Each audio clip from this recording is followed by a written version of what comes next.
अस्सलाम वालेकुम। मलेरिया के बारे में आप लोग ऑलरेडी जानते हैं। इन्फेक्टेड मच्छर के काटने से फैलने वाली बीमारी है।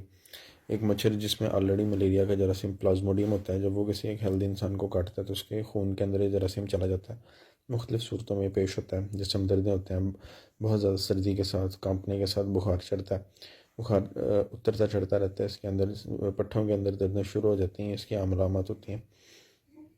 तीसरे चौथे दिन जाके उसकी अलामत रिपीट वगैरह होती हैं। टर्शरी क्वार्टर मलेरिया वगैरह हम इसको कहते हैं साइंटिफिक टर्म्स में। लेकिन मलेरिया को ट्रीट करना ज़रूरी है। अगर इसको ट्रीट ना किया जाए, ये पार्शली ट्रीटेड रह जाए, सही तरीके से इसकी दवाई ना खाई जाए, तो इसकी कॉम्प्लिकेशंस डेवलप हो सकती हैं। इसके अंदर एक होता है सेरेब्रल मलेरिया। मलेरिया दिमाग को पड़ सकता है, जो कि बहुत ज़्यादा एक ख़तरनाक और खौफनाक सूरत हाल हो जाती है। गुर्दे ख़राब कर सकता है, जिसकी वजह से बिल्कुल कोला कलर्ड, मतलब जैसे कि कोका कोला की रंग की पेशाब उस किस्म का आना शुरू हो जाता है। गुर्दे फेल हो जाते हैं उसमें।